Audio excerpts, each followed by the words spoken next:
I stand frozen behind my father's office door, breath trapped like a bird beating its wings against my ribs.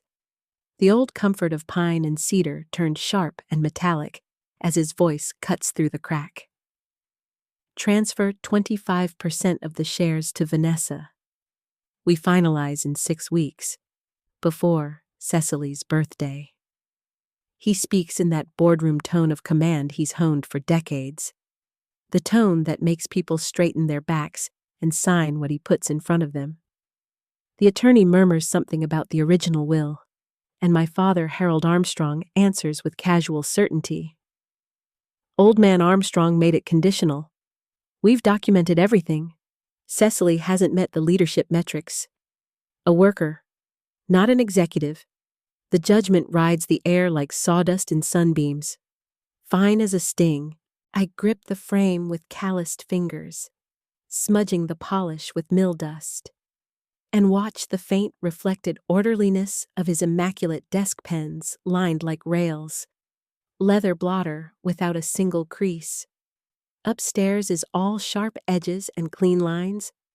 Downstairs, where I live, is grit and muscle and the exacting patience of wood. I withdraw without a sound. Decades of walking forest floor teaching me how to move while the world roars.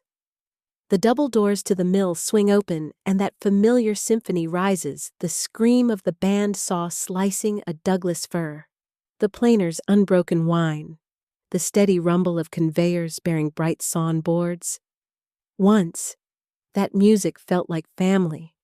Now it feels like laughter at my expense. Miguel, at sorting, gives me a nod, the respect of a man whose palms know species and stress by touch, whose back has carried timberline longer than I've been alive. The workers trust me because I know the grain and the moisture and the angle. Because I solve problems by listening to wood and to people. But upstairs, where signatures matter more than sap rings, nobody hears that language. Memory presses through me in a rush, green and gold, 12 years old. Dawn dew on my jeans, grandfather's hand cracked, strong on my shoulder. Look up. Cecily. What do you see? Trees, I said. He chuckled, warm as filtered sun. Legacy? Stewardship. 5 generations of Armstrongs have tended these forests. Your father sees dollar signs. Vanessa sees nothing at all. But you, his squeeze, was soft iron. You respect the craft. He taught me patience with saplings and mercy with old growth. Forestry isn't just harvesting, he said. It's returning the gift. Years later, thinner but still fierce in the eyes, he showed me the will. You'll have to prove yourself. But I've made provisions. At 35, if you've met the metrics I set, 30% becomes yours. I protested not to shirk responsibility, but because I knew how Harold and my mother would react. They'd always crowned Vanessa for things she didn't earn, and called my work ethic a limitation. You're just a worker, Dad would say, turning the word into a dismissal and breaking the dignity out of it. I built my life around those conditions anyway, shift after shift, week after week, because promises stitched into the bark of a family are the kind you honor. In my apartment that night, small, spare, practical, I pull the keepsake box from beneath my bed and break the seal on grandfather's will for the first time. Legal lines arrange themselves into clarity upon reaching 35 years of age, provided operational efficiency metrics are maintained above industry standard for 3 consecutive years. Cecily Armstrong shall receive 30% voting shares in Timberline Forestry, LLC. The words blur and sharpen again under hot eyes, not from grief, though that sits like a bruise I've learned to ignore, but from a rage so quiet it becomes resolve. Every midnight I stayed to recalibrate a feed rate. Every efficiency increase folded into a manager's email with Vanessa's name on the subject line. Every client report assembled on a Sunday.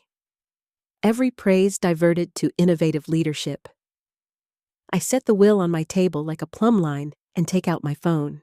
At 3 a.m., the office building is a husk around a dozing security guard and the hum of a tired elevator. That's when the records are quiet enough to read without someone breathing down my neck. I scroll through quarterly reports: efficiency up 18%, waste down 22%, throughput stabilized across variable moisture profiles. My project. The spreadsheet credits project lead Vanessa Armstrong. I screenshot every theft, 10 reports, 20, 3 years of the same pattern, my fingerprints polished off, my name replaced, my contributions converted into proof of her vision. I add it to a growing folder, evidence shaped like a growth ring, undeniable, chronological, honest as wood. I remember missing Jenna's wedding, 20 years of friendship, because Dad declared an emergency shutdown and needed me to nurse the Mainsaw home. That's your job, Mom had said into the receiver, as if duty canceled love. Later that day, the conference room fills with leather and sandalwood, 3 suits nodding as my father spreads his hands over a diagram of my future. Cecily runs operations smoothly, he says, but Vanessa brings vision. When they shift controlling interest next month, we'll finally be agile. I sit invisible in the corner, tasting the irony. The only reason anyone calls us reliable is because of the reliability he now calls a limitation. Vanessa summons me to Riverfront Bistro, 20 minutes late behind sunglasses and a dress that breathes money. Daddy wants me familiar with operations before the transition, she says, ordering a $60 bottle like it's water. I say, 30%. So softly her glitter rattles. What grandfather's will gives me 30% at 35 in 6 weeks? She laughs. Brittle glass? Conditional? You're lovely with blue-collar things. CC. But leadership, the board will never. I stand, the chair scraping, and leave her with her wine. Back at my office, I dial a number I should have called 3 years ago. Cecily, says Kate Lawson. Once our safety manager until she was fired for documentation, inconsistencies, a lie I swallowed because it made my life easier. Didn't expect your number again? I say, I was wrong. And she lets the silence punish me. Then, the roasting company. 4 o'clock. We meet across town where Timberline's shadow doesn't fall. Kate's hair shows silver now, but her eyes still cut neat lines out of nonsense. Why now, she asks. They're stealing my inheritance, I say. She laughs without warmth. Welcome to the club. They pinned their shortcuts on me. Your grandfather had integrity. I couldn't destroy his company. But Harold and Vanessa, I owe them nothing. She slides a small USB across the table, a weight disproportionate to its size. Every violation they told me to bury. OSHA dodges. EPA shortcuts. Doll games. I kept copies. Why didn't you blow the whistle because of your grandfather? She shrugs. Because you never asked me to help. I close my hand over the drive and feel something old and timid crack. Will you help now? I've been waiting 3 years to hear those words. She says. 3 days later, the company newsletter lands on my desk like a Flair future leadership transition. Timberline's next generation under Vanessa's innovative vision. No mention of the downshift I kept in range through winter storms. The contracts I wrote in the margins of Sunday nights. A text from sales bleats your father and Vanessa left with Westridge. Harold introduced her as Timberline's future. Westridge is our biggest client. I negotiated that renewal on the strength of sustainability metrics I collected with frost in my hair. The mill whistle splits the afternoon.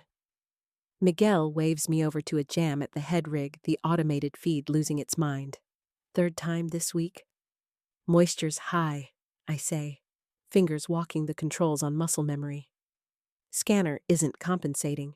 We recalibrate blade tension and feed rate, or we'll keep jamming. We do. The machine sings again. Ben mutters. Tried calling Harold last week. He said, follow standard protocol. Standard protocol doesn't account for old-growth Douglas fir after a wet spell. I say. Miguel leans in and, in that quiet reserved for truths that matter, says, we come to you first. Cecily, you respect the wood. His words fold themselves into my chest beside grandfather's. For the first time, I let their weight build something instead of bending me. That night, over my mother's pot roast and the gentle blade of her manners, she announces an exciting expansion of Vanessa's role. I ask evenly which processes Vanessa plans to automate to handle old-growth moisture variability and sawdust extraction at our current draw. Forks pause. Silence puddles. Cecily, Mom says brightly, this isn't a board meeting. I smile without heat. No, it's the future of Timberline. Kate's cabin sits just outside the county line, where the road lets you breathe.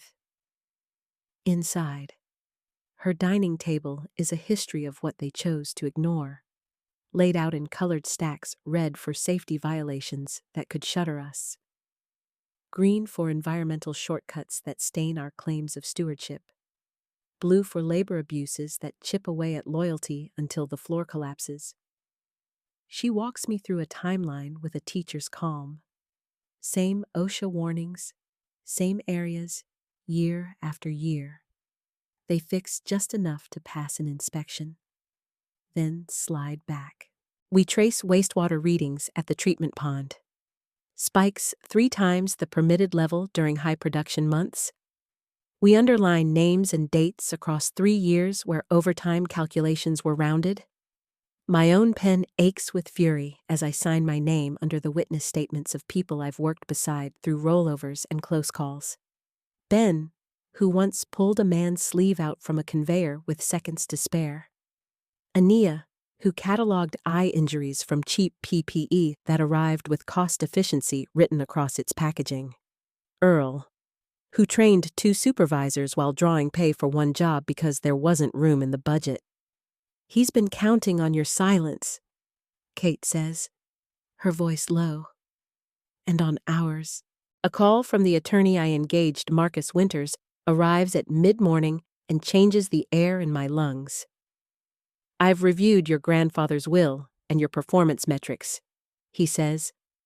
The document's language is clear, operational leadership, not corporate titles. The thresholds you've sent me: efficiency, safety, retention, client quality compliance exceed the provisions for 3 consecutive years. At 35, 30% of Timberline is yours as a matter of right. I watch a sunbeam crawl along the arm of my chair, as slow as growth through a ring. My father will say I lack leadership because I've stayed in operations. I tell him. He will. Marcus agrees, and he'll be wrong. Your grandfather measured outcomes, not optics. He codified what leadership looks like when it's real. When we hang up, I drive to grandfather's favorite stand without telling anyone. Let the hush of old growth soak the noise out of me. I palm the bark of a Douglas fir older than the country, feel the faint give and rebound beneath my fingers, and swear I will not let the people who learned power in rooms dismantle integrity that was taught in the woods. The next move comes fast. Dad strides onto the production floor with Vanessa clicking along beside him on impractical heels, her suit cutting angles against concrete and motion. Cecily! He booms, pitching his voice for the gallery. Turn over operations to Vanessa on the Westlake contract. She'll be handling client relations moving forward. Westlake's purchasing manager calls right on cue Jim, who cares less about sparkle and more about the math of yield. There's confusion, he says. Someone named Vanessa tried to discuss our parameters. We want to be clear, we're working with you. Your technical oversight is the reason we signed. I side-eye my father while saying, absolutely. Jim, I'll personally handle every aspect. When I hang up, the hum of the floor shifts tone, nothing loud, just a resonance of amusement and relief. Dad's jaw tightens, the vein at his temple beating in time with the edger. Sounds like the client prefers the current arrangement, I say, polite as pine. At an emergency family dinner that night, the shine of silver and crystal lays out the script they've favored my whole life. My mother, Laverne, beautiful in cream and pearls, orchestrates small talk around the announcement that the board has expanded Vanessa's role to include finance and clients. Vanessa flashes a ring that could blind if you're not careful. I cut pot roast and examine my own hands. Brown, scarred, strong, and say, interesting that finance trusts a plan that removes the only person who can solve a jam without calling a vendor? Mom's smile gets brittle. Some people aren't ambitious in the traditional sense. Dear, 10 years of 60-hour weeks keeping people safe and contracts fulfilled is my kind of ambition. I answer. Dad pivots. First National is interested in Vanessa's approach. Apparently, they're interested enough in operations to call me. I say, grandfather made me the signatory on operational compliance before he died. The rest of dinner passes with clinking glass and displeasure disguised as manners. After dark, I meet Kate in the barn we've converted into a workshop on her land. The place smells like fresh-cut pine and possibility. A small kiln hums. She lays out the violations chronologically, the story of what Timberline has been pretending not to be.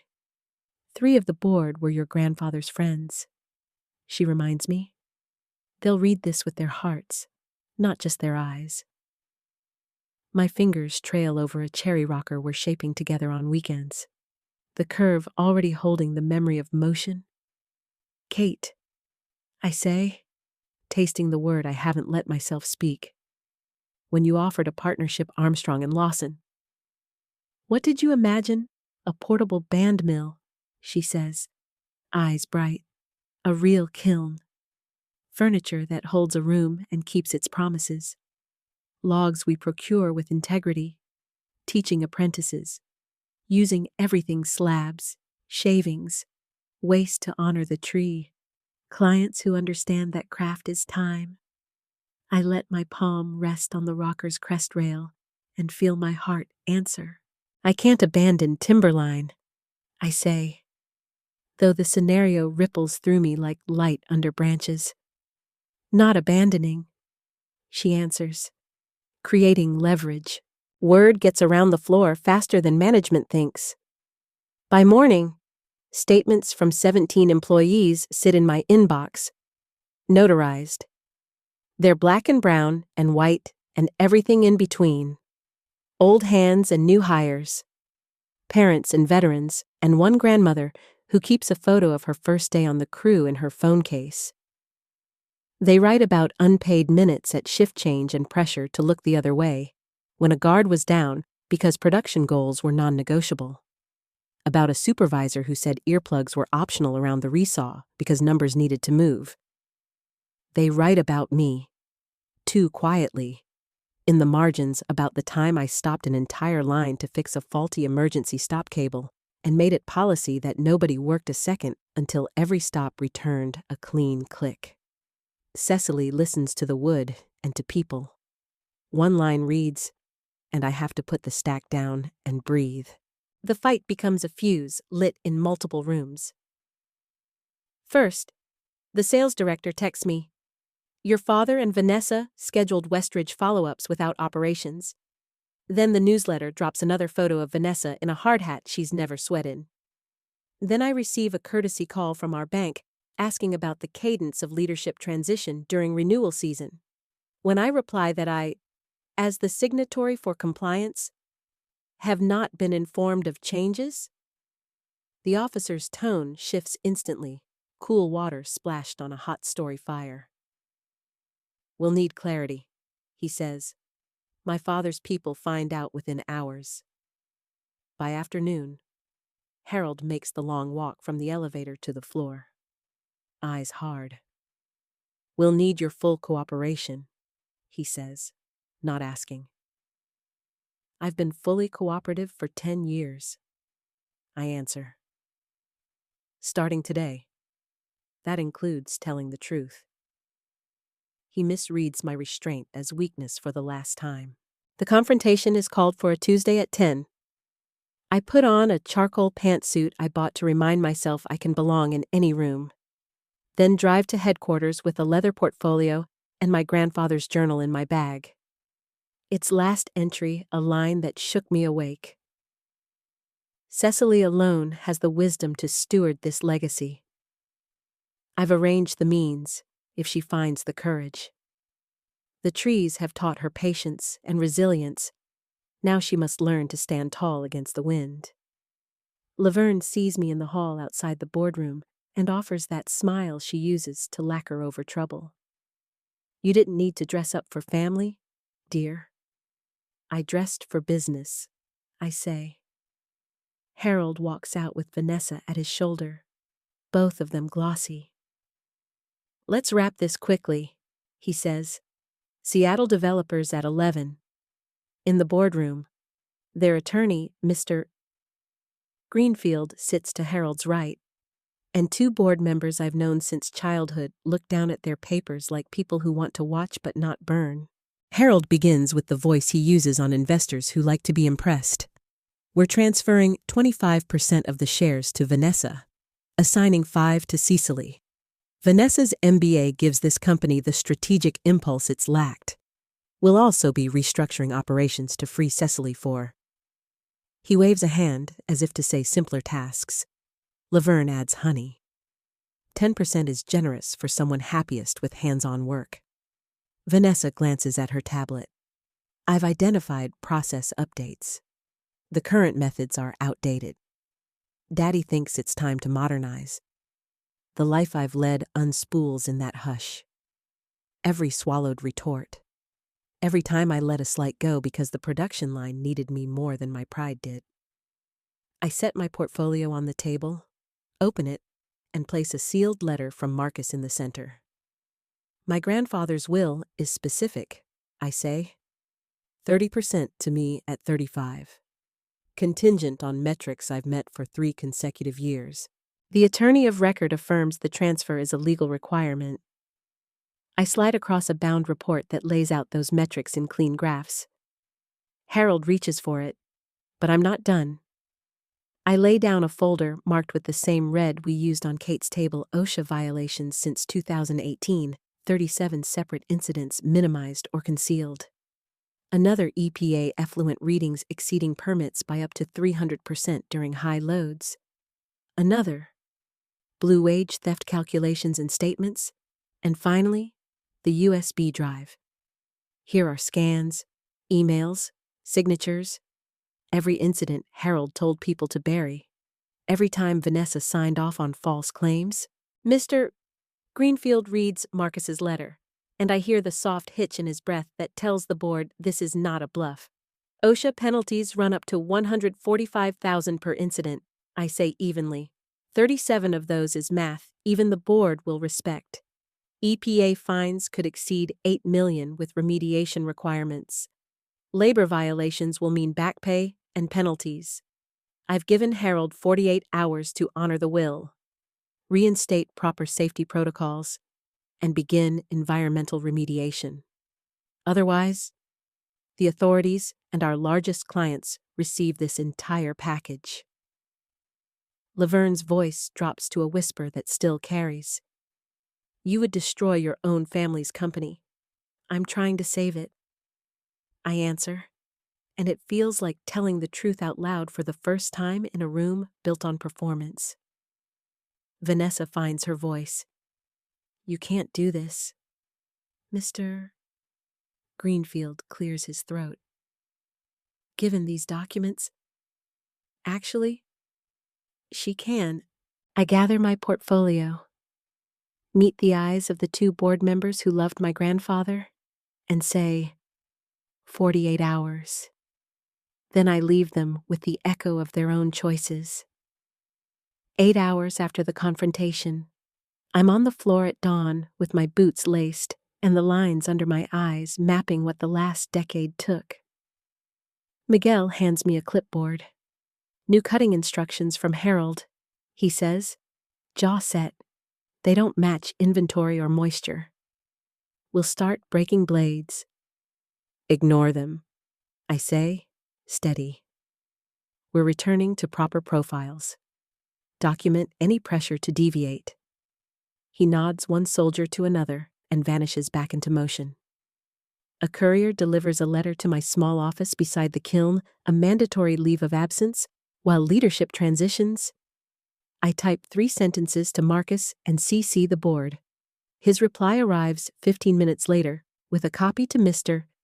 Greenfield. Retaliation against a shareholder asserting lawful rights constitutes breach and invites injunctive relief.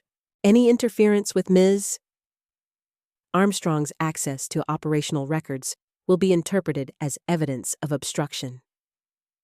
10 minutes after that, my keycard stops working in the executive suite but continues to access the floor. They still don't understand where the true power of this company lives. In the same hour, 2 of our largest clients call Westridge and an architectural firm that has built its reputation on certified sustainable material. Both ask about leadership rumors and the document labeled Armstrong and Lawson. News travels faster than we think it does.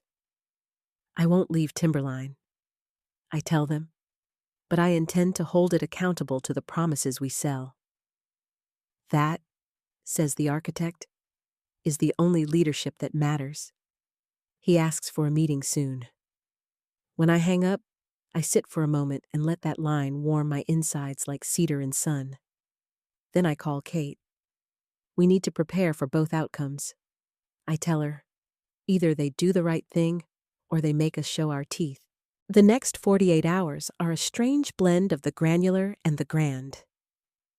I spend an hour recalibrating the scanner that's been misreading dense fur after the weekend storm. I sit in an attorney's conference room and sign an affidavit that reads like a transcript of the last 10 years. This is when I adjusted the angle profile to stop a jam. This is when I paused the line to fix an emergency stop cable. This is when I assembled a sustainability dossier to renew a contract. This is the email that credited the work to Vanessa. I helped Ben troubleshoot a ghost vibration on the edger, and then drive 30 minutes to an oak stand where a landowner has been bullied by a competitor into cutting trees that need 2 more years. My grandfather taught me to do right by the land, I tell the man, even when it costs. He studies my face, reads what I don't say, and replies, "You look like someone who keeps promises." That night, in my apartment, I open grandfather's journal again and fall into entries that feel like a hand at my back. He saw Harold's shortcuts when they were still small enough to ignore. He saw Vanessa's hunger for respect without the discipline to earn it. He saw me quietly solving and learning, writing. She is black and brown hands in a field that doesn't always expect to see us here. She will have to be twice as steady to be seen as equal. She can do it. She must. On the second morning, Laverne calls me early. Her voice is tired, and for the first time in a long time real. "You embarrassed us," she says. But the accusation lacks steel. I told the truth. I answer. She exhales and switches to something else, maybe a truth of her own. "When I married your father, I thought power would keep us safe," she says. I came up through rooms where black women were spoken over and then blamed for the echo. I thought if I kept the silver polished and the calendar full, nobody would question whether we belonged. I forgot the part where belonging has to be earned, not acquired. The silence between us holds grief and possibility. Help him fix it, Cecily, she says. Or take what your father won't give and go build what your grandfather dreamed with your own hands. I'm going to do both, I say, surprising myself. Just before noon, Marcus calls. Greenfield requested a meeting. He says, bring the will, the metrics, and the remediation plan you drafted with Kate. In the boardroom, Harold looks smaller in his suit, or maybe I'm finally seeing him correctly sized. Vanessa is stripped of her usual sparkle, face bare, mouth a firm line. Mr. Greenfield clears his throat and reads off the obvious. The will must be honored. 30% is mine. He outlines a remediation plan that sounds suspiciously like the one Kate and I wrote: immediate safety audits from a third party. Wastewater management brought into compliance with a timeline and public reporting. Overtime, back pay with penalties, and an apology. He suggests appointing a compliance officer who reports directly to the board. In my head, I see Kate's name printed on the door. Harold bristles. This is extortion, he says. This is survival, Greenfield replies. And accountability. Harold pivots to Vanessa, searching for a lifeline, but she's staring at the polished wood as if trying to remember when she felt sure of herself. We accept, she says, without looking up. Every eye swings to her. She speaks slowly, as if hearing her own voice for the first time. I did not know enough to know when to stop. I thought being named meant being worthy. I know that's not how it works now. She finally looks at me. I'm sorry, she says, the two words as fragile and heavy as fresh veneer. I don't answer, not yet. I'm not responsible for carrying her apology anywhere. In the hall afterward, one of the board members, Mr. Hampton, who taught me to tie a bowline at a company picnic when I was 7, stops me. Your granddaddy would be proud, he says. Proud, I repeat, tasting the word and letting it fall somewhere deep. We'll see, I tell him, because pride is earned and I've learned to measure twice. There is still the matter of the workers. So I call a meeting on the floor, not in a conference room. Word goes out and bodies gather sawdust on boots, earplugs tucked into shirt pockets, hair wrapped and hands folded over belts. I stand on a pallet because it's what's available. You've been told to cut corners? I say. You've been told production matters more than people. And you've told the truth anyway. The murmurs move like wind in leaves. Here's what's going to change. I continue. Third-party safety audits quarterly with results posted where everyone can read them. Real PPE, not budget paper and plastic. Stops that stop. Overtime paid down to the minute. Training pay for trainers. A compliance officer whose office door stays open on the floor. Heads lift. Ania wipes her eye with the back of her glove and raises a fist. Miguel nods, pride plain as daylight on his face. And if any of that slips, I add, you call my cell or you walk into my office and you tell me, no fear, no revenge. We're starting over with honesty. What about Harold? Someone calls. He's still here, I say, and he's going to do right because he wants Timberline to survive. But even if he doesn't, we will. I don't add the last part out loud because I'm not scared to walk away anymore, because I know how to build from the stump. That night, I drive to Kate's with barbecue and the good rolls from Johnson's Bakery balanced on the passenger seat. We eat on the tailgate under a sky full of witnesses, and then we sign papers that will file Armstrong and Lawson Fine Woodworking with the state by morning. Insurance, she asks. Filed, I say. Apprentices. 2 applications came in. One is a young black woodworker who's been carving in his grandmother's shed since he was 10. The other is a woman who put herself through school working freight and knows the language of forklifts. Clients. 3 inquiries, I answer, grinning despite exhaustion. One is that architect. One is a family with a fallen pecan they want made into a dining table that can handle 20. The third is a church that wants to restore their pews instead of replacing them, because the wood remembers prayer. Kate leans back, the truck bed creaking. We'll keep our promises, she says. And we'll make sure the wood is heard. In the weeks that follow, the truth learns to walk in daylight. Timberline posts a remediation schedule on a bulletin board by the time clock and on the company website first, and the board hires Kate as compliance officer with a mandate to report around Harold straight to them. She takes the job on one condition: she gets an apprentice, and she sets foot on the floor every day. The first audit reads like a bruise map, painful, but honest. We move fast. Guards repaired, stops tested, wastewater managed with a temporary fix while the permanent one is designed. We put a stop work authority card into every hand and make a show of using it. The first time a new hire stops a line for a loose panel, and nobody gets punished. You can feel the entire building exhale. Clients respond to transparency with something I didn't expect: respect. Westridge signs a renewal with a clause I wrote, tying bonuses to safety metrics and environmental performance alongside delivery. The architect commissions a line of custom stair treads and a lobby bench from salvaged oak that will outlast all of us. The church calls us to come listen to their pews and then returns with a deposit and a list of names carved underneath from 3 pastors ago. Money follows integrity slowly at first, and then the way rain follows thunder.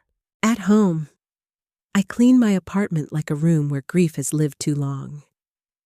I keep grandfather's flannel shirt and his journal on a shelf where the morning light catches them. I figure out how to sleep when my phone doesn't ring at 2 a.m. I go for a run before sunrise and remember that my lungs are mine. On Sundays, I drive out to the old stand and sit with trees that have every right to be arrogant and are not. I tell them what's happening in a voice I've learned to trust. Harold tries to carry on as if the old order still holds, then learns the new one by repetition. We sit in meetings where he listens because the alternative is fines and lost contracts he can't afford. He bristles when Kate speaks directly to the board and then learns to unclench. He hates third-party audits until they show him lower insurance premiums. Some days he passes me in the hall and his jaw settles into the stubbornness I inherited. Other days, he pauses like a man who remembers a little girl in boots too big, following her grandfather down a logging road, and feels something complicated. Once, in a rare, unguarded moment, he says, "You always were like your granddaddy." And I say, "That's the point." And we both let that be enough for the day. Vanessa's arc is less linear and more human. She shows up on the floor in boots that used to be a costume and starts asking questions that don't posture. She attends a night class in operations and sits in a corner with a notebook, then hands out earplugs at shift change without snapping a photo for the company newsletter. She joins Kate in a group meeting about wage recalculation and keeps quiet until she has a question worth asking. We talk in low tones by the kiln room once, the air sweet with resin. "I thought I had to be the face," she says. "I didn't realize I could be of use. I didn't understand how hard you've been working." "Usefulness is a better high," I say, and we both smile because truth makes us lighter. Will I trust her the way I trust Miguel or Kate? Not soon. But I stop hating the space her shadow takes up. Armstrong and Lawson hums like a second heartbeat. In the morning, I'm Timberline's operations lead and compliance enforcer. Afternoons and Saturdays, I'm a co-founder with resin on my jeans and joy in my shoulders. Our apprentices learn to plane by sound and touch, to measure twice, to let a table tell them what it wants to be, instead of forcing it into a shape that flatters a catalog photo. We build a dining table from that family's pecan. And when they run their hands along the finished edge, their eyes fill. Because the shape holds the exact curve of a storm that split the tree 10 years ago. The church pew project becomes a communal ritual, each pew lifted and cleaned and repaired. Each name under the seats spoken out loud as we work. The architect's lobby bench arrives at the building on a morning that smells like rain. People passing through stop to steady their hands on it without knowing why. And I think this is the kind of work that makes a city kinder.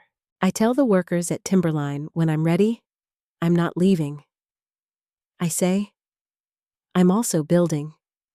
We can do both. The black elders on the board nod in that way old men do when a younger woman has finally been allowed to do what she was born to do. The younger workers, black, brown, white, see in me an answer to a question they didn't know how to ask. Can someone like us hold a room like that and not become the room? The answer is yes. You hold it by opening the windows. On the anniversary of grandfather's death, I gather everyone, family, board, workers, clients who'll come under the mill yard's big leaf maple. I read from his journal the lines that saved me. Measure outcomes by what the land and people say, not what a title says. Give back more than you take. I announce a scholarship in his name for young black foresters who want to earn their way into a field that hasn't always let them in. We throw a cookout where the recipes come from lunchboxes as well as magazines, where the music is whatever makes people move, where kids run on the grass between stacks of air-drying boards and nobody yells at them for getting close because we've taught them how to be around wood safely and they're listening. When the sun leans west, I return alone to the old stand and lay my palm against the same Douglas fir that steadied me. The bark prints kindness into my skin. I speak aloud because I believe in saying things where the air can hear them. You told me to be patient and resilient, and then to stand tall against the wind. I did. I will. I remember the night behind that office door, the sentence about me being a worker spoken like a slur, and I laugh once low and not unkind. I am a worker. So was my grandfather.